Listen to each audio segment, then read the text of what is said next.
কথা আসলে বলতে চাই না, কথা বলতে গেলে যত ভেজাল, হাদিসেও আছে মানুষ যত বিপদে পড়ে তার এই মুখ এবং হাতের কামাই। তো আমি তো কথা বলি, কথার কারণে অনেক বিপদে পড়ছিলাম গত 9 বছর। যাই হোক, নতুন করে হয়তো আবার বিপদে পড়তে হতে পারে, কারণ কথা কারি নিয়ে বলবো।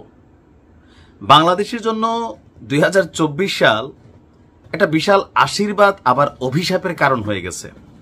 ধরেন দীর্ঘদিন সরকারে থাকা আওয়ামী লীগ সরকার পতনের পর একটা নাম সারা বাংলাদেশের মানুষের কাছে অলিয়া উলিয়া দরবেশের মতন মূল্যায়ন হয়েছিল, নামটা ছিল সমন্বয়ক। কিন্তু গেল কয়েক মাসে এই সমন্বয়কদের বিভিন্ন চাঁদাবাজি, নীরবে পয়সা টয়সা কামানো, প্রকাশ্যে মামলা বাণিজ্য, হুমকি ধামকি, প্রশাসনকে চাপ দেওয়া, ইউনূস সরকারকে চিপায় ফেলে রাখা, এরকম অনেক কর্মকাণ্ডের অভিযোগ মেরেছে। কথায় আছে, হাতি যদি গাতাত পরে ব্যাঙ্গেও ঠ্যাং মেলে, আর এই ব্যাঙ্গের নাম হচ্ছে আজকের দিনে, আপনারা গত কয়েকদিন যাবত আমি তো নিউজগুলো করতে পারছি না, আপনার বৈষম্য বিরোধী আন্দোলনের নেতা আব্দুর রাজ্জাক বিন সুলাইমান রিয়াদ, রিক্সা চালকের ছেলে, পাকা বাড়ি, কোটি টাকার গাড়ি, তার বাড়ি থেকে 2-2.5 কোটি টাকার চেক, ব্যাংকে লক্ষ লক্ষ টাকার লেনদেন, নানান অভিযোগের সত্যতা ইতিমধ্যেই মিলেছে। তবে নতুন কিছু অভিযোগ আছে তার বিরুদ্ধে।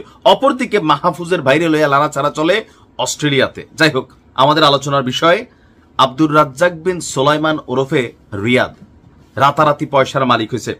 গেল কয়েকদিন যাবৎ তার বিভিন্ন দুর্নীতি নিয়ে যখন আলোচনা সমালোচনা চলছে, এরই মাঝখানে সাংবাদিক জাওয়াদ নির্ঝর তিনি একটা প্রতিবেদন প্রকাশ করেছেন তার ফেসবুকে। আশ্চর্য হয়ে যাবেন, ভাল লাগলে শেয়ার করতে পারেন। রিয়াদের একটি বেসরকারি ব্যাংক অ্যাকাউন্টে 60 থেকে 70 লক্ষ টাকার লেনদেনের প্রমাণ পেয়েছে পুলিশ। এছাড়া তার বাসা থেকে 2.25 লাখ টাকার চেক এবং প্রায় 20 লাখ টাকার এফডিআর উদ্ধার করেছে পুলিশ। এই সমন্বয়করা বাংলাদেশকে নাকি অন্য জায়গায় নিয়ে যাবে, চাঁদাবাজি নিয়ে কথা বলা, দিনরাত লোল ফেলা, এই সমন্বয়কদের চাঁদাবাজির নমুনা আস্তে আস্তে সারা জাতি দেখছে। আর আমার মনে হয় যে 1 বছর আগেই এই সমন্বয়ক শব্দটা পাবলিক এখন পাইলে কানের নিচে হালকা হালকা বাজাইতে চায়, কারণ এরা যখন ধরা খায় এরা এ হেরে চাপায়, হে এরে চাপায়। তো সাংবাদিক নির্ঝর যে তথ্যগুলো দিচ্ছেন, আলোচিত চাঁদাবাজ রিয়াদের বাসায় অভিযানে যা যা পাওয়া গেল।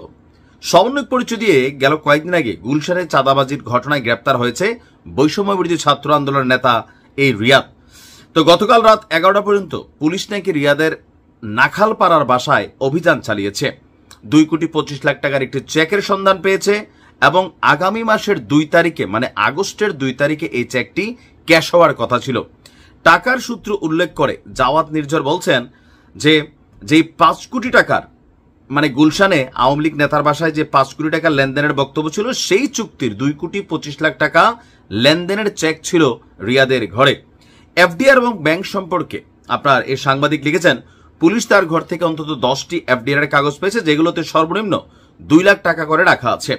গেল কয়েক মাসে রিয়াদের একটি বেসরকারি অ্যাকাউন্টে 60 থেকে 70 লাখ টাকার লেনদেনেরও প্রমাণ পেয়েছে পুলিশ।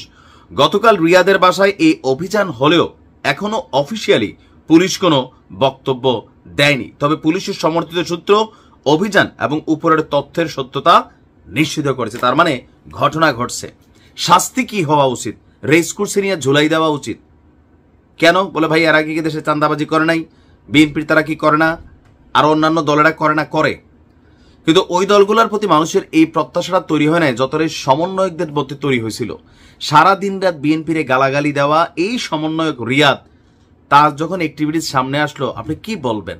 আর বেশি কথা কইতে গেলে ঝামেলা আছে।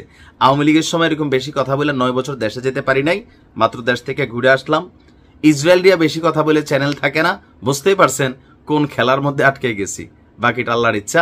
দোয়া রাখবেন, সাপোর্টিং রাখবেন। ভালো থাকুন।